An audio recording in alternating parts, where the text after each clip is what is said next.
Hi there, I'm Dean Heskin, President and CEO of Swiss America Trading Corporation, and you are tuned into our podcast, The Secret War on Cash.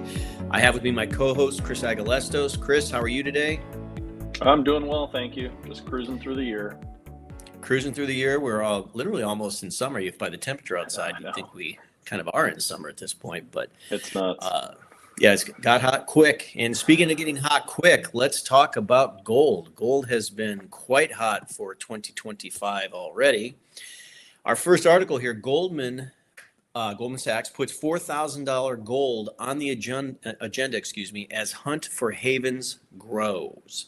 Yeah. Now, hunts for havens, what they're talking about there is people are looking for a place of safety, a place of stability, a safe haven, a place to put their money because of all the uncertainty that seems to be kind of brewing out there, lingering out there in the economy. So why is gold $4,000? I mean, we're looking at gold right now in the 3,200 range, $4,000, a big move, Chris, and that's already after close to over a 20% move for the year thus far, I believe. So yeah, just what's happening 6.6% is what it is over just the last week.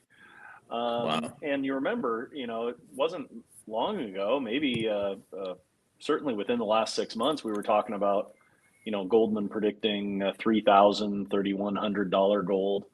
And so now that we're over 3,200, obviously they have to revise their numbers, and they always do this. They always throw a number out there that they're very confident we will hit, rather than giving some of the more honest projections, which are quite a bit higher because they never want to look wrong, right?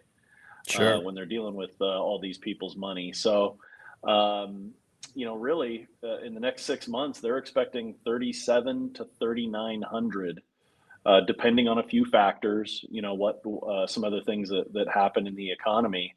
That's in the next 6 months, and $4,000, or 3,900 and change in 1 year from now. But while that does sound huge, remember we're dealing with bigger numbers now. So to go from 3,200 and change to 4,000 is about a 25% increase, which we've averaged more than each of the last 2 years. So Right.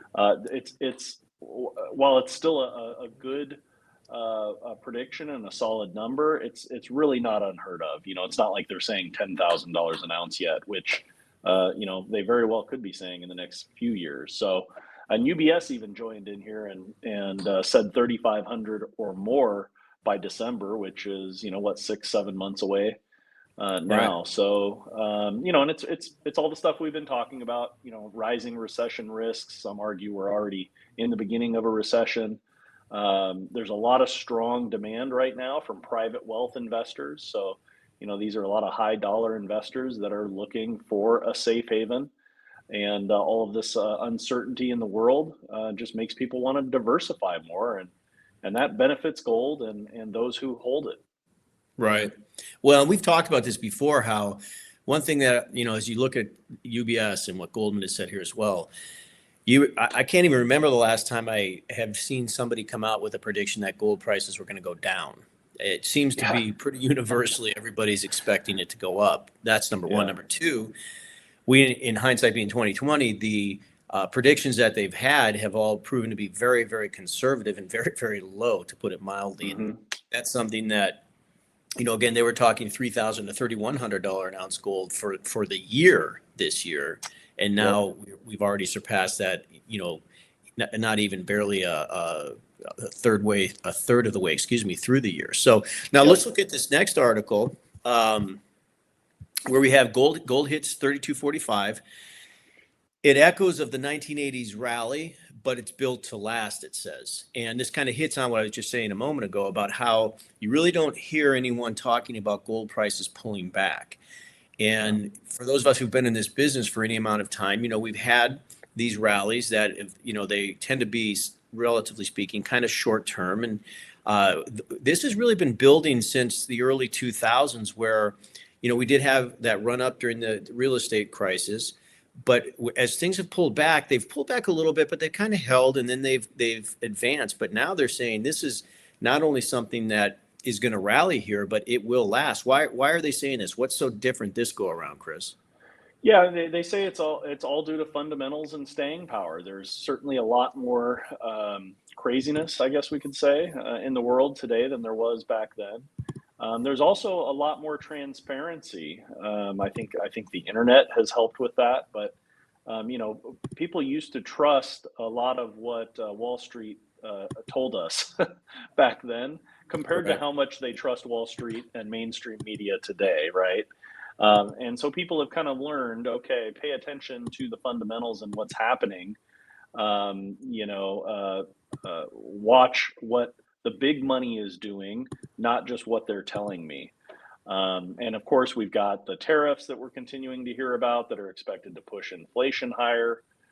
We've got Federal Reserve rate cuts. People are expecting some decent rate cuts this year still, which also would be beneficial to gold. So, I mean, they're saying bottom line, any slide near the $3,200 mark should just be seen as a good little dip for a buying opportunity to continue to load up. And I have clients ask me this all the time.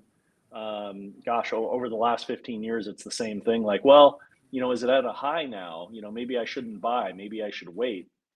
And the bottom line is gold has always beat its previous high. So as long as you're not buying for the next 6 months or for the next year, you're intending to set aside some of your nest egg to protect it for the long term, towards retirement or even towards handing down to your family if you never need it. It's always a good time to buy gold, because if you buy it and hold it up till now through recorded history, it's always beat its previous high. So it's a pretty safe bet. We don't know exactly what day it's going to do it, but we know it's going to continue to march forward. And so, investors are waking up to this and realizing that they want some of that security in their portfolio. Sure.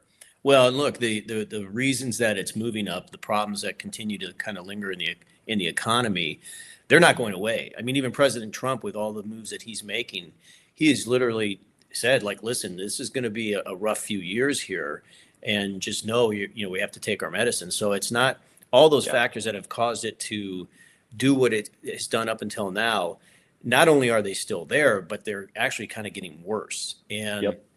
that's another reason where, to your point, like having a well-balanced or diversified portfolio is really the key, because it's something that there's never a point where you don't need that balance or diversification. There may be times where you have maybe a greater position in one market versus the next, but having that balance is something. It's like anything else, like your diet, your life, your lifestyle. Having a good, proper balance is really the best thing or best approach you could take.